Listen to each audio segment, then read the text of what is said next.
Joe talks about Joe. And now, your host, Joe Slepsky. Hey, Joe on Joe listeners, it's me, Joe Slepsky, and I'm back and you're back. This is the quarantine re-releases of our original tracks going back 4 years, and I hope you're enjoying these as much as I'm enjoying reliving them, warts and all. I think you can easily hear where I'm finding myself and finding what the show turned out to be, so I'm really happy to share these with you guys. Again, we pulled these back from behind the Patreon wall, and I wanted to make them available to everybody during this time to share and give and listen and have fun, especially because G.I. Joe's back on YouTube now. So, yeah, so I appreciate that. And you guys can always follow me at Joe on Joe Pod on Facebook and Instagram and Twitter. Let me know what you think of some of these early episodes, how terrible they are, or how funny they are, or how awful they are. And we're starting recording back up again, so reach out to me. Let me know, joeandjoepod@gmail.com. Let me know if you want to join me for an episode. I believe we're going to jump into G.I. Joe Extreme very, very soon. So without any further ado, here is the OG track from Joe on Joe 4 years ago. Enjoy.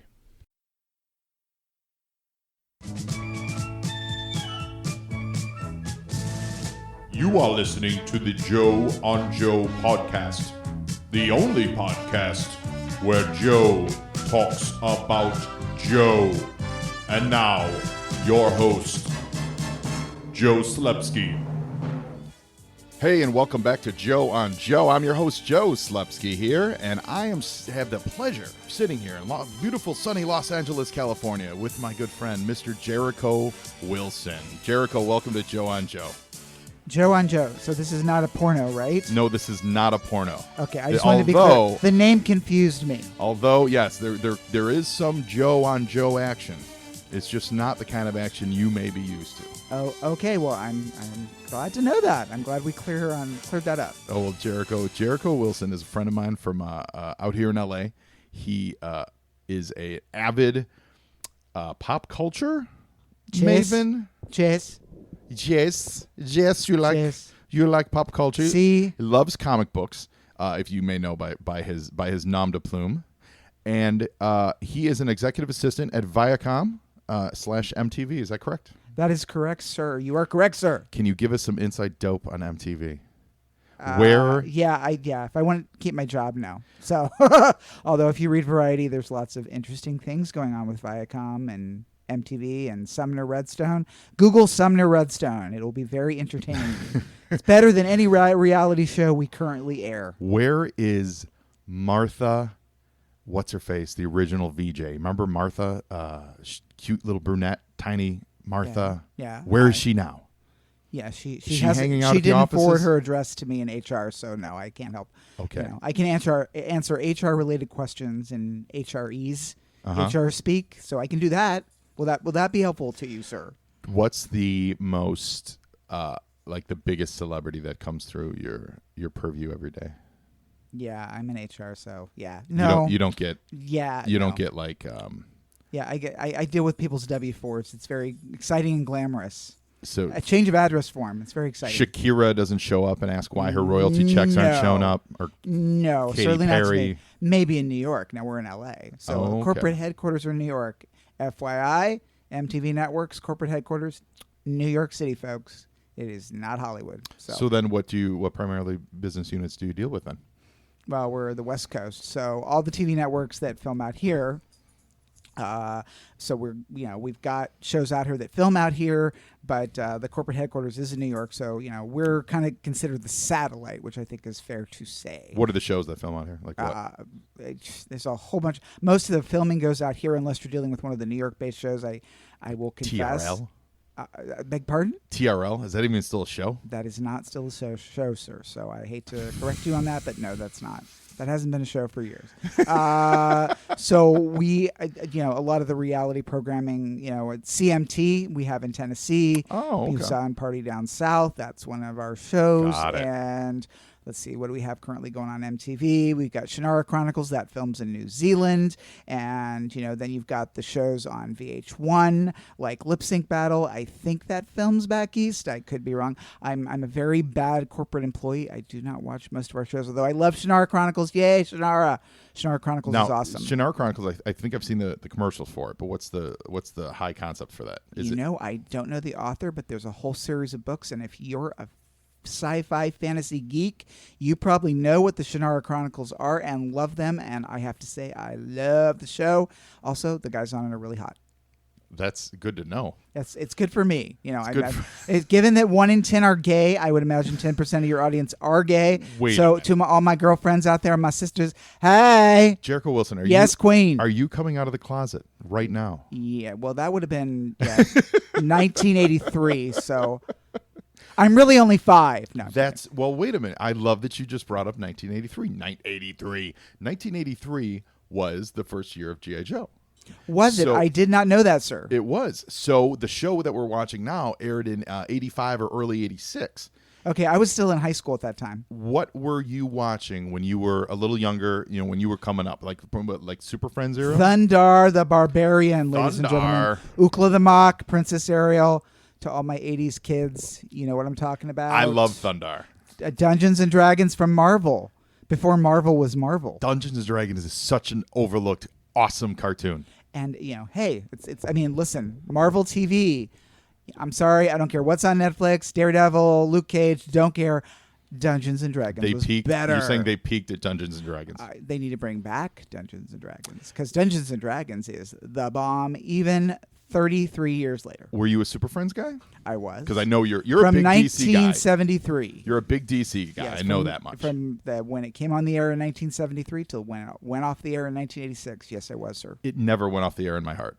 Oh. Never went off the air in my heart. Now that's sweet. There's the love. There's the love. What was your favorite era? Did you like the Wendy and Marvin era, or did Challenge you like of the Super Friends? Is that that's Wonder Twin era? Yeah. Well, yes, it was. That was like the year after Wonder Twins, or year or two after, because they got rid of Wendy and Marvin like the second or third season. Yeah, they were super early. Then it went Wonder Twins, and then it went to like Superpowers. Challenge of the Super Friends, and then Superpowers. Correct. Because you got the Legion of Doom it started in 1977. Right. So. Did you ever see those the live action Super Friends TV specials from the 70s with Burt Ward and Adam West, and there's the superhero roast? Yeah. Unfortunately, yeah. Yes. Aren't they fantastic though? It scarred my childhood, I'm telling you. It's so awesome.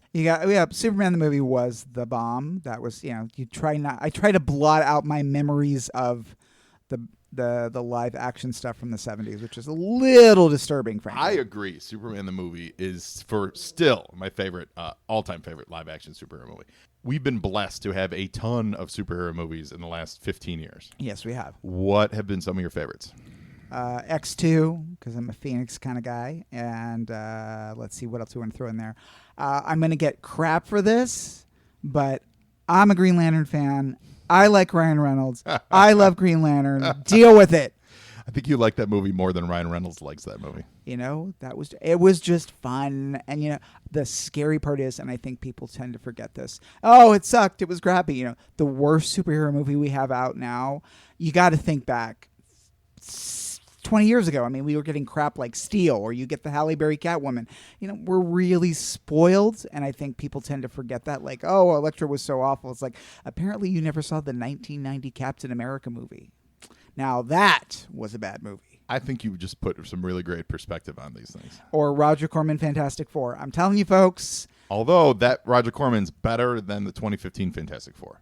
Well, I mean that in all seriousness. I make no apologies. I actually kind of sort of begrudgingly like the 2005 FF. It wasn't that horrible. I'm with you on that. I think tonally it's spot on. I think there could have been a little more something, action or whatever, but they got the tone of the characters dead on. And I think Michael Chiklis was a wonderful thing. He was a wonderful thing, and Human Torch was great. Still one of my favorite scenes in any comic book movie, and FF is, just to be clear, not my favorite movie. The scene where he tries to grab the ring, which, in case you haven't seen that scene in FF, he was supposed to grab the engagement ring that she threw down in the big climactic scene where she throws down the engagement ring after they save everyone on the bridge. and he couldn't grab it. And so they went with it. And Because that's his fingers were too stubby. Yep. And they couldn't, and he couldn't grab the ring, and it actually worked out to be a very powerful moment. Are you saying that wasn't scripted that way? That is not scripted. No, sir. Really? It was originally. That's why I remember that, because that was not scripted. He was supposed to be able to pick up the ring, and he couldn't. And the director was like, "No, go with it. Roll camera. Keep going." He couldn't grab the ring, and they're like, "Oh my God, this is way more powerful than what we had written in the screenplay." I do love that scene. I've always enjoyed that scene. I did not know that was improvised. That's because he couldn't grab. He's trying to grab the ring, and he can't. That's like the shark's not working kind of stuff. Your heart breaks. Yeah. And the thing is, what makes that cool is it wasn't planned. It was a happy accident. I also love from that movie the banter and interplay between Johnny and Ben, and that montage when they're pranking each other. I think that is the essence of that relationship, and it should be something like that should be in every FF movie ever. I am nodding my head as Joe was saying this, and I have to say, look, is Chris Evans not the luckiest man on earth, except for the fact, and it was pointed out to me at Comic-Con, he is, ladies and gentlemen, Chris Evans is losing his hair. And if you look at Civil War, there was a conversation I had with my roommates at Comic-Con that they film it from certain angles, and you can see they're trying desperately to hide the fact it's going up front, folks. Is it up front or well? back? I mean, the way what I can tell, it looks like it's going up front, so they have to shoot him from certain angles. So yes, Chris Evans is losing his hair, so we may be looking at a bald cap very soon. Well, no pun intended. As a bald man myself, that just means he's getting more and more handsome with every follicle lost. I'm sure your wife would agree, sir. Yes. Yes.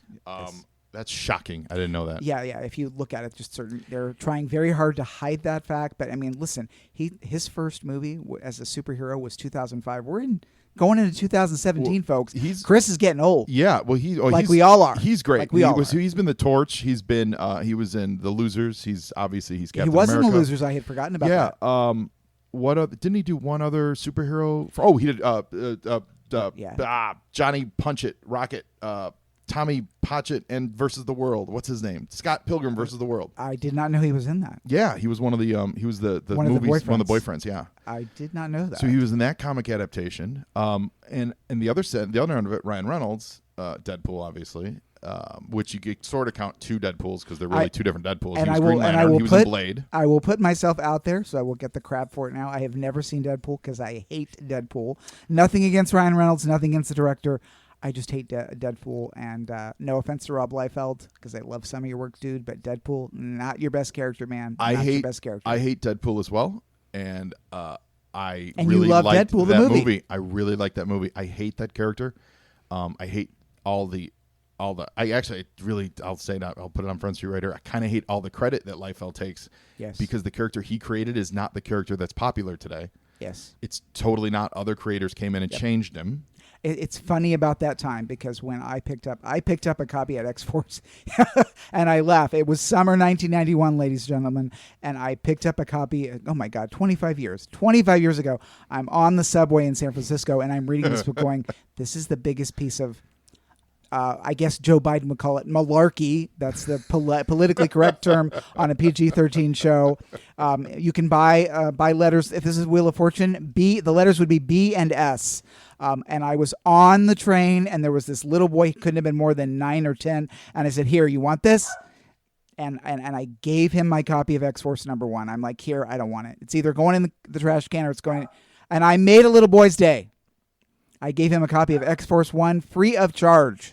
Well, listen, if that kid is listening today and he got a copy of X-Force 1 free from a stranger on a train, you can feel free to find us at Golden Apple Comics out here and get your revenge for voicing X-Force #1 on you. Because that book is terrible. Now, I love that we're talking all this Hollywood stuff because today's episode is called Lights, Camera, Cobra. And it centers around a movie being made about the G.I. Joe squad. Very much like those, remember in the early FF, they had was it Namor that set up a movie studio to trap the FF? And Green Goblin did the same to Spider-Man? You know what? I have not read those early issues of FF, and I am a G.I. Joe virgin. I have never seen an episode of G.I. Joe. I am so excited for that. Do you have any did you ever read any of the comics or anything like that? No. I mean, I was very gay. The gay comics when I was a kid were X-Men and Teen Titans. Well, and Wonder Woman. There's a sailor on the show though. Yeah, but it's G.I. Joe, dude. It's G.I. Joe. There's open shirted men with like their like. I don't recall there being any. I don't see any chest hair. Oh, so there's no point. Well, it wasn't. It was the Tom see if Selleck Gung era, Ho's on ladies and gentlemen. If they didn't look like Tom Selleck, I wasn't interested. Well, so you there are go. wearing a Hawaiian shirt today, so you're doing your best, Tom That Selleck, is true. right now. I did. That is very ironic, and I'm so glad you pointed that out. Well, I'm super excited to have you here, Jericho. Thank you so much. You're welcome. We're going to get into this in about 2 seconds. Remember, if you're out there and you want to find me on Twitter, you find me at Joe on Joe Pod. Facebook is the same. You can send me an email at joeonjoepod@gmail.com. I'm super excited to do this with my friend Jericho Wilson. I've been trying to get him on here for weeks, and he's been ducking me, Balboa. You've been ducking me, Balboa. I'm a busy man. Balboa. I work hard. Well, we're going to make it happen right now. So here we go with lights, camera, Cobra.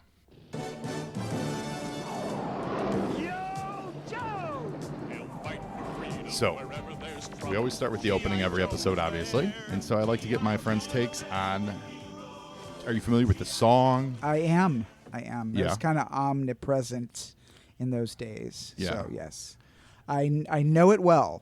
Do you know any of these characters that you're seeing? Like, do you know who that guy is? I tossed recognize him. Destro? Destro, yes. Chrome-faced Destro. That is Shipwreck. He's actually in today's episode. He's going to play a pivotal He has a role. beard, so that's a point in my... Well, he's the there's a sailor. man there with chest hair. I didn't know the show had men with chest hair. This is this could Granted, I just want to be clear. I don't watch animated porno. I just want to get that on the record. Not my thing. This could no hentai for you.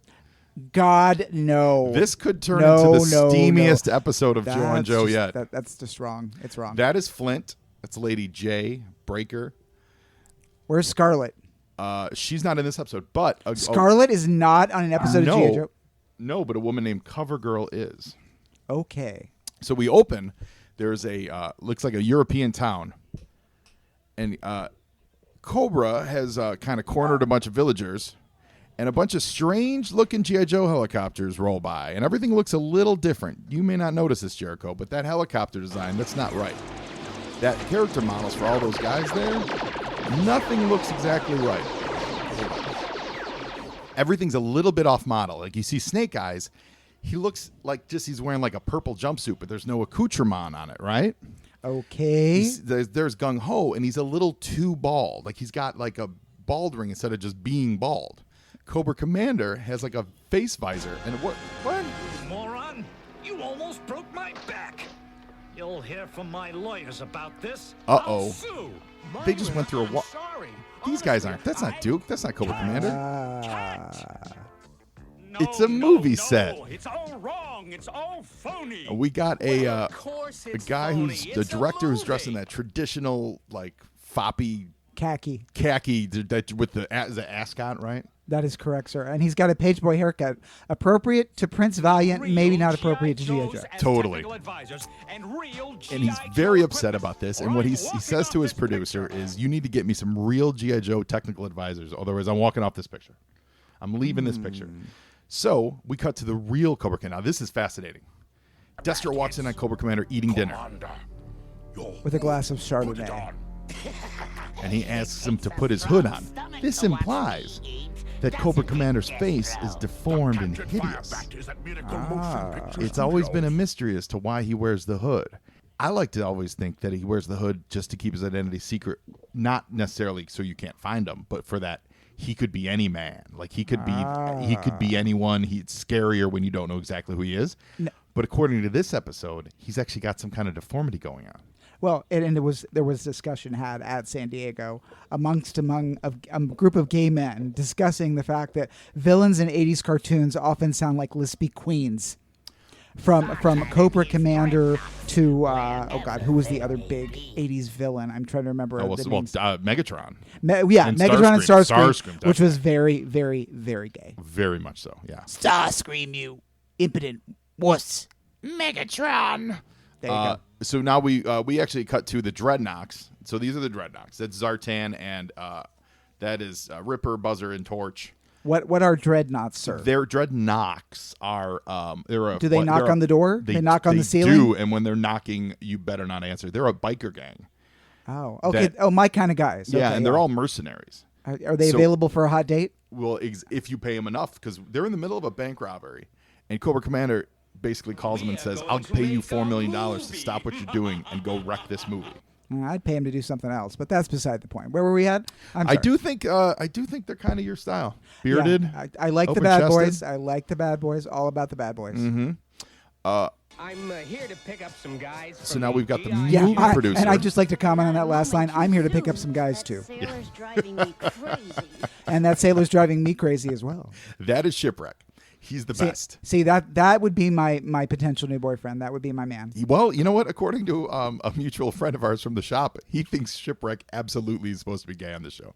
I would certainly hope so. Yeah, I never read it that way, but he absolutely. We were talking about this a couple weeks ago, and he's like, "Oh, totally, Shipwreck was gay." Well, in the Navy. So the Joes fly out to California, and now they're driving down Hollywood Boulevard, and this is '80s Hollywood Boulevard, so there's a lot of. Oh yeah, that's not. It didn't look nearly that nice. There's a lot of chaps and. For those of you who have ever seen the Guns N' Roses "Welcome to the Jungle" video, that's Hollywood. This is not Hollywood. Where are the hookers? I ask you. Well, this is where for are the children's. It's a children's show, Jared. No drug dealers. I'm sorry, it just doesn't work. Without the hookers and the drug dealers, it doesn't work. So we're getting a tour of the movie set, and so we see that they have realistic weaponry. And why is that? Because Destro supplied them with real weaponry. They have actual Cobra weaponry. Smoke shifters?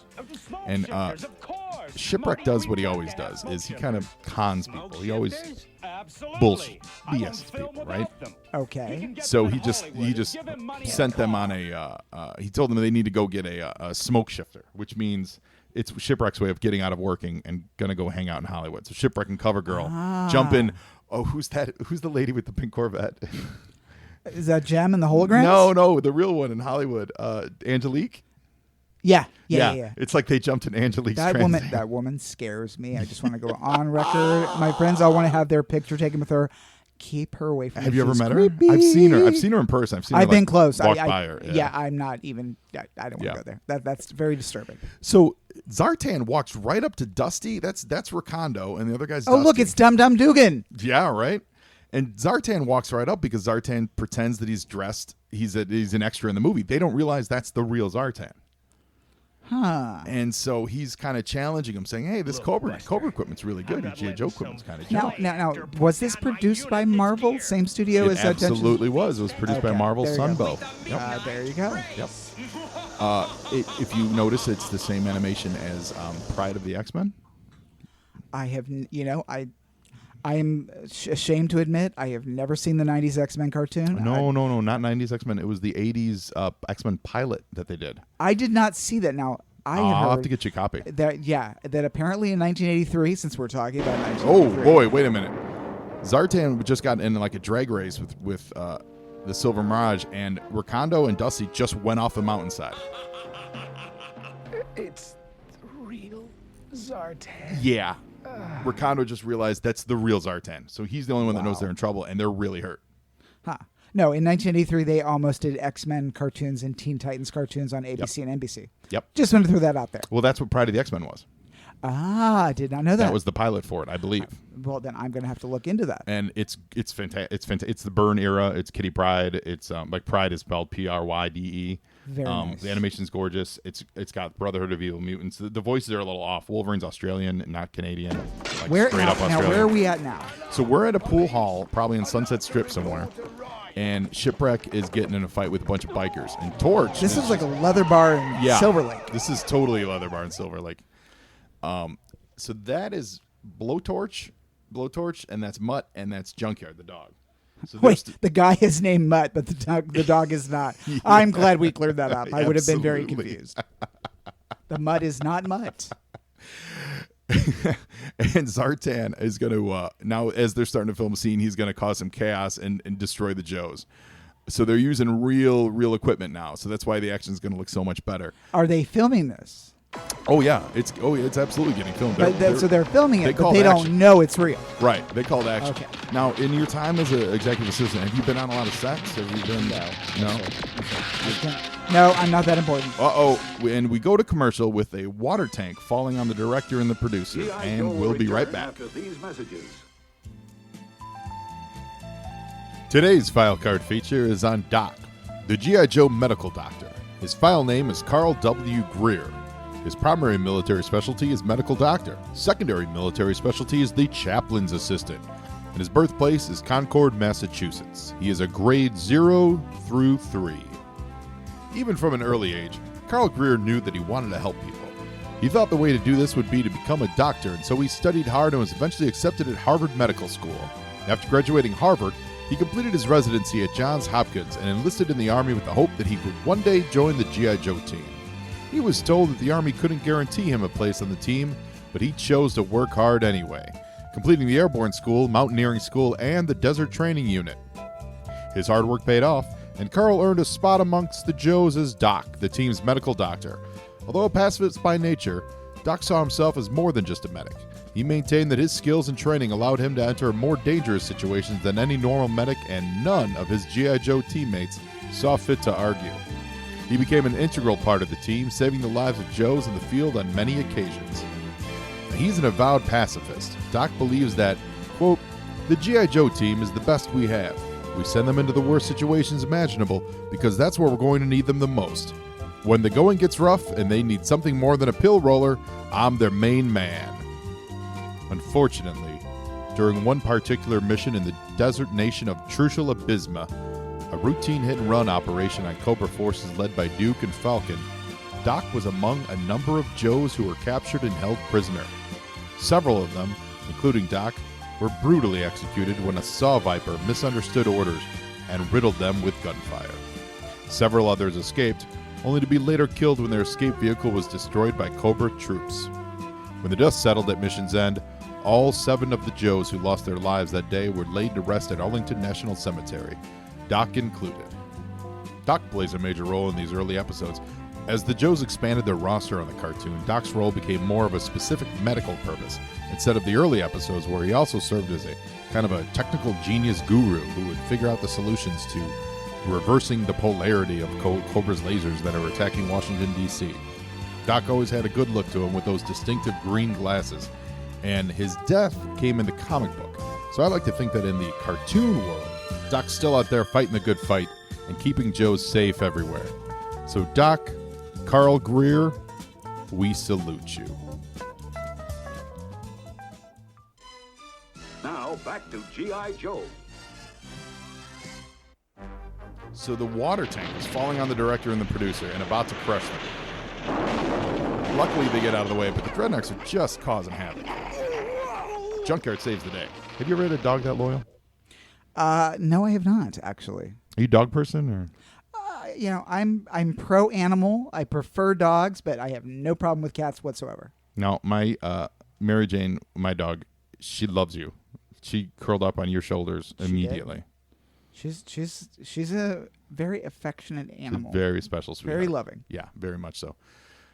Zartan sets a bomb, and he's going to set it on the Cobra Firebat, which the Firebat is the reason they were really here, because the Firebat has sensitive information on it. The fire what? Firebat, that's the plane. That's that plane right there. Fire bat, like is in a baseball bat. Yeah, exactly. Okay. So they, the reason Cobra wants it destroyed is because it's got sensitive information. Destro is an arms dealer. He actually just deals arms to Cobra. He is a friend of Cobra. He's a friend of Dorothy's, but he's not Dorothy. You know what I'm saying? No, I get it. Although that mask is kind of disco, so that works. It's very disco. Open shirt. It's the whole thing. Yeah, too bad my camera was crushed under the water tower. Uh-oh. Then we didn't. So what kind of HR nightmare would it be if they were, so let's say MTV was shooting Shannara Chronicles, and in the middle of it, all this stuff happened. A terrorist assaulted it, the cameras got destroyed, a water tank crushed, but let's say no one got hurt, but just all this stuff happened. We'd milk it for all the free press we could. So how would what would it result in? Well, every dark cloud has a silver lining, shall we say? So you want to maximize what you got because you can't get the lost footage back. So use the publicity, milk it, run with it. As long as nobody was hurt, then hey, no publicity is bad publicity. That's fantastic. I like that attitude. That's my personal opinion. I'm not authorized to speak on behalf of Viacom or of MTV course. Networks. Of course. Thank you. Of course. Now, real quick, Shipwreck got tossed in jail from that bar fight. So the rest of the Joes that's just very bailed gay. Shipwreck out. That is very gay. To go from the Navy to To prison. jail? Yeah, right. Yeah, that's very gay. I have They're to going say. to drop him off at a bathhouse next. Yeah, exactly. Now, there is one character missing from this episode with Shipwreck so prominently featured. He has a parrot named Polly who talks, really?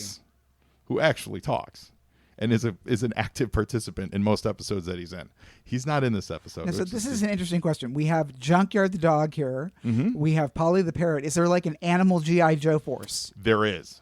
Okay, There's do enlighten me. Snake Eyes has a wolf named Timber. He's a timber wolf. Spirit has an eagle named Freedom. Dusty eventually gets a coyote, I think, or a dog, and I don't remember what the dog's name was.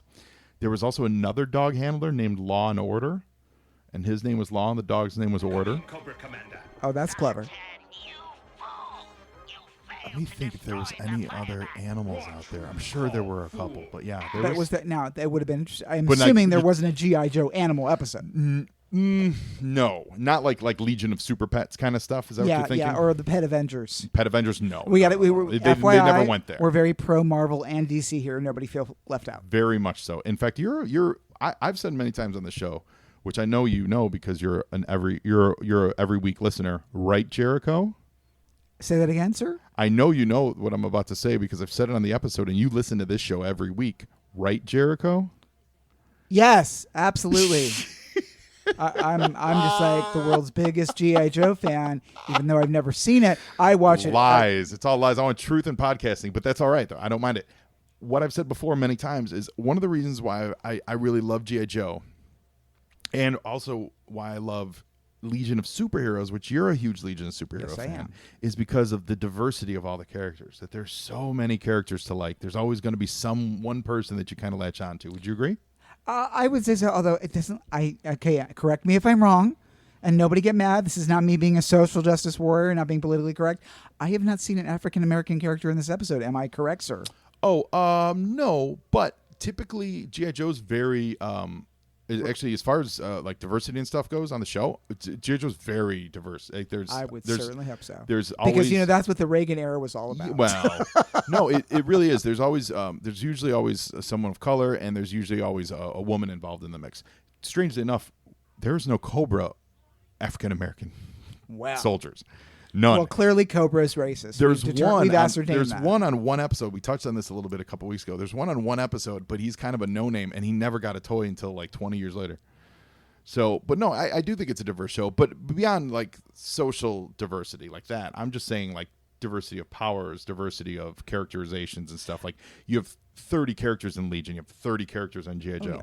Oh yeah. Well, it's just fascinating. You look back at the stuff from our childhood, and we see it through rose-colored glasses. So, listen. I mean, we look at Super Friends, and you've got, look at the four. G.I. Joe will Yeah, return and we go into after these commercial. messages. No prison can hold Cobra. Is there a prison big enough, strong enough to hold the Cobra Commander? He's the enemy. He's escaping! He's the enemy of G.I. Joe. G.I. Joe. American hero. Mighty Cobra and Destro. Our new team is ready, Commander. No, Destro, not quite. What does Cobra Commander mean? Find out in the further adventures of G.I. Joe from Marvel Comics. Now, back to G.I. Joe.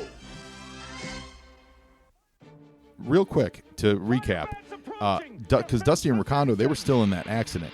Shipwreck found those guys, and he rescued them, but was stopped in the process by the Dreadnoks, I saw that. which they then were in the process of stealing that Firebat back. Try saying that 5 times. Yeah, I'm not going to. Yeah, and Shipwreck jumped into the Firebat. So now Shipwreck is in the hands of the real Cobra at their real headquarters.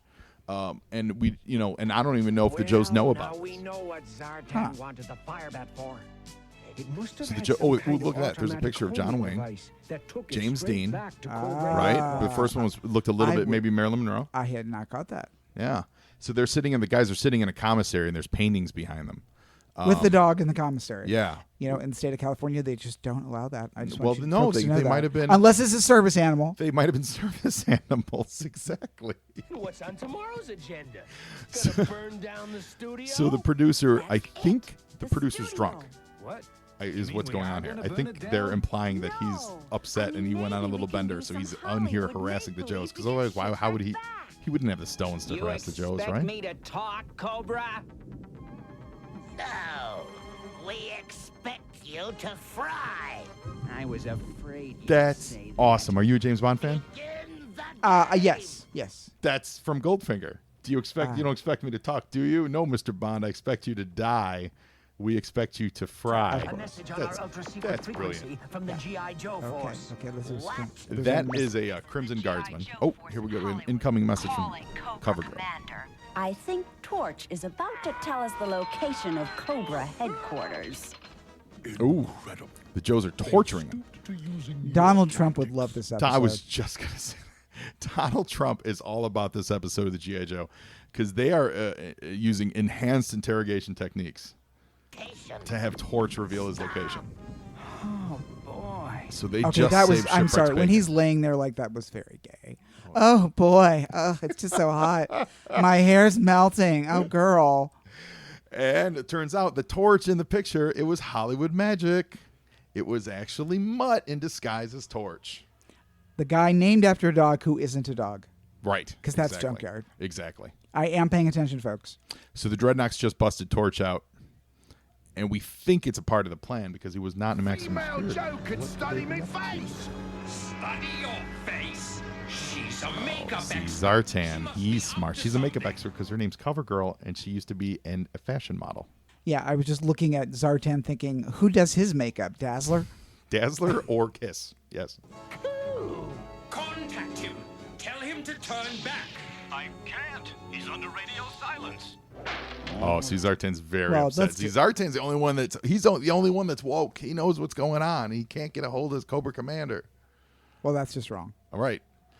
You can't count on anyone these days. Now, Shipwreck is all trussed up. Does that do anything? Does that move anything for you? No, it does not. But thank you anyway. It's again not into hentai. I just want to be really clear on that. Shipwreck is blindfolded, and Cobra Commander's got his. Which is ironic given that Cobra Commander's face is completely covered. Right now, there's what's no, he gonna see? There's no eyeballs in that shot at all whatsoever. Oh my God! There's no holes on that mask. How the hell does he see out of that it's thing? It's very. It's a little like Spider-Man. yeah, I don't it's know how ornate I don't know how elaborate. Spider-Man sees either. It's but ornate and whatever. elaborate. Oh man, Junkyard goes lunging like Cobra Commander's a T-bone steak. Meanwhile, the fire bats are flying and launching missiles, and they're blowing up all these vintage Hollywood cars. I think Cobra Commander just gave them the old Italian salute. I saw that. I really think he did the old right arm on the left forearm Italian salute. That was exciting, right? Yeah, this show's a little racy. It's very racy. There's Oh, bondage. There's Italian salutes. and we got the director, so he tells them to start filming this. So I think we all know where that's going to go. They're going to Okay. end up using the footage for real. But does the camera get destroyed again? We hope not. Ooh, Sky Strikers just showed up. Sky Strikers are the F-14s that Joe's flying. They're huge toys. They were like this big, and they had wings that retracted. Fantastic stuff. Page Boy is very excited. All the Cobras are parachuting out because no one actually ever dies in the show. You know that? They always well, they always have parachutes. Saturday morning cartoons. Right, What do you exactly. Yeah. Lasers and parachutes. Cobra Commander. Destro, get me out of here! expect? Beam me up, Scotty. Yeah, so once again, Cobra Commander is he's going to retreat. They always like to escape. They always like to run. It's just such typical 80s animation. Now, what kind of union rules are they breaking here? It's really a question for legal, but I would say all of them.